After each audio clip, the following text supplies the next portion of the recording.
نیک بندے کی جب روح نکلنے لگتی ہے اس کے ساتھ کیا معاملات ہوتے ہیں، اور ایک برے بندے کی روح، تو اس میں آپ احادیث میں دیکھیں تو وہ لوگوں کو نظر آ جاتا ہے کہ اب ہمارے ساتھ کیا معاملہ ہونے والا ہے، تو اسے تو گمان ہو جاتا ہے کہ میری آخری گھڑی آ پہنچی۔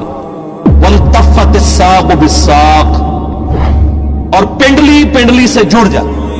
آپ پتہ ہے یہ جو روح نکلتی ہے نا، یہ پاؤں کی طرف سے نکلتی ہے، یوں نکل کے یوں جاتی ہے، اور جب وہ ایگزیکٹ کیفیت طاری ہوتی ہے، جن لوگوں نے یہ آبزرویشن کی ہوئی ہے نا، کئی لوگ ہمارے بھی جاننے والوں میں، کہ وہ نزع کے وقت جب روح نکل رہی ہوتی ہے اس وقت وہ یعنی اس مردے کے پاس موجود ہوں، ایگزیکٹ اس وقت میں وہ جو کیفیت طاری ہوتی ہے وہ بالکل اسی طریقے سے ہوتی ہے کہ ایسے ٹانگوں جو ہے وہ انسان کی ایسے جڑ جاتی ہیں، پنڈلی سے پنڈلی مل جاتی ہے ایسے، اور پھر یوں نکلتی ہے۔ ظاہر ہے وہ روح نکلنا تو پھر جناب بڑا مشکل کام ہے۔ میں نے بتایا نا کہ وہ روح جب ایسے نکلتی ہے، جو فاسق کی روح تو پھر ایسے نکلتی ہے، تو نسائی میں ابو داؤد میں حدیث ہے کہ گویا کوئی شخص جو ہے وہ کانٹے والی چیز روئی میں داخل کر کے اس کو کھینچے، وہ کس طریقے سے ایک تار تار ہوتا ہے انسان۔ اللہ تعالیٰ موت کی سختیاں آسان فرمائے۔ پنڈلی سے پنڈلی جڑ جائے گی۔ اِلَىٰ رَبِّكَ يَوْمَئِذٍ الْمَسَاقُ، اب تمہارے رب کی طرف کوچ کا وقت آ چکا، یعنی اللہ تعالیٰ فرماتا ہے جب یہ حالت ہوگی تو انسان کو پتہ چل جائے گا اب میں اپنے رب کے حضور پیش ہوں گا۔ اب اگر تو وہ شخص گناہگار ہے تو اس کے ساتھ کیا معاملہ ہونے والا؟ فَلَا صَدَّقَ وَلَا صَلَّى، نہ تو تو نے تصدیق کی اور نہ نماز پڑھی، یعنی سچائی کی تصدیق نہیں کی، پیغمبروں کی باتوں کو سیریس نہیں لیا، خدا کے لیے نماز نہیں پڑھی۔ وَلَكِنْ كَذَّبَ وَتَوَلَّى، بلکہ تو حق جھٹلاتا رہا اور منہ پھیرتا رہا۔ ثُمَّ ذَهَبَ إِلَىٰ أَهْلِهِ يَتَمَطَّىٰ، اور تو بڑے نخرے کے ساتھ اپنے گھر والوں کی طرف لوٹتا رہا۔ نبی علیہ السلام کی مجالس میں بھی بیٹھتے تھے نا، سنتے تھے، بات اٹریکٹ بھی کرتی تھی، پھر اسی اکڑ میں اپنے گھر والوں کے پاس آتے تھے بڑے نخرے کے ساتھ کہ ہاں جی ہو کے آئے ہیں، تو بات میں وزن ہی نہیں۔ نعوذ باللہ۔ اولا لک فاولا، تیری خرابی آ لگی ہے تیری خرابی۔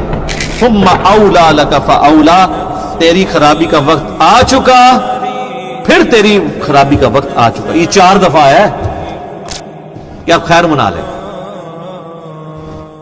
جب سورج لپیٹ لیا جائے گا، اور جب تارے بے نور ہو جائیں گے، اور جب پہاڑ چلائے جائیں گے، اور جب بیاہنے والی اونٹنیاں یوں ہی چھوڑ دی جائیں گی، اور جب وحشی جانور جمع کیے جائیں گے، اور جب سمندر آگ ہو جائیں گے، اور جب روحیں جسموں سے ملا دی جائیں گی، اور جب اس بچی سے جو زندہ دفنا دی گئی ہو پوچھا جائے گا کہ وہ کس گناہ کے سبب قتل کر دی گئی، اور جب اعمال کے دفتر کھولے جائیں گے، اور جب آسمان کی کھال کھینچ لی جائے گی، اور جب دوزخ کی آگ بھڑکائی جائے گی، اور جب بہشت قریب لائی جائے گی، تب ہر شخص معلوم کر لے گا کہ وہ کیا لے کر آیا ہے۔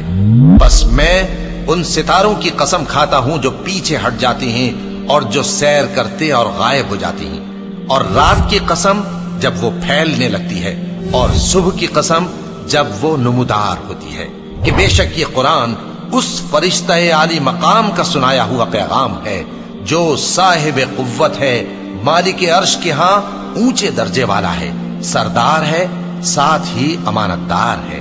اور مکے والو، تمہارے رفیق یعنی ہمارے پیغمبر صلی اللہ علیہ وآلہ وسلم دیوانے نہیں ہیں، اور بے شک انہوں نے اس فرشتے کو آسمان کے کھلے کنارے پر دیکھا ہے، اور وہ غیب کی باتوں کے ظاہر کرنے میں بخیل نہیں، اور یہ کسی شیطان مردود کا کلام نہیں ہے۔ پھر تم لوگ کدھر جا رہے ہو؟ یہ قرآن تو تمام جہانوں کے لیے نصیحت ہے، یعنی اس کے لیے جو تم میں سے سیدھی راہ چلنا چاہے، اور تم لوگ کچھ بھی نہیں چاہ سکتے مگر وہی جو اللہ رب العالمین چاہے۔ اللہ فرماتا ہے کہ تیری خرابی آ پہنچی، پھر تیری خرابی آ پہنچی، پھر تیری خرابی آ پہنچی، تیری خرابی آ پہنچی۔ اَيَحْسَبُ الْإِنسَانُ أَن يُتْرَكَ سُدًى، کیا انسان یہ خیال کرتا ہے کہ اسے اسی طریقے سے چھوڑ دیا جائے گا؟ یعنی اللہ تعالیٰ نے بنا کے چھوڑ دیا ہے، یہ شتر بے مہار ہے، اس کو اللہ تعالیٰ نے اپنی مرضی پہ چھوڑ دیا، اس کو کوئی پوچھنے والا نہیں ہے۔ أَفَحَسِبْتُمْ أَنَّمَا خَلَقْنَاكُمْ عَبَثًا، کیا تو نے یہ گمان کیا کہ ہم نے تجھے فضولی پیدا کر دیا اور تجھے لوٹ کے ہماری طرف نہیں آنا؟ یہ وہی چیز ہے۔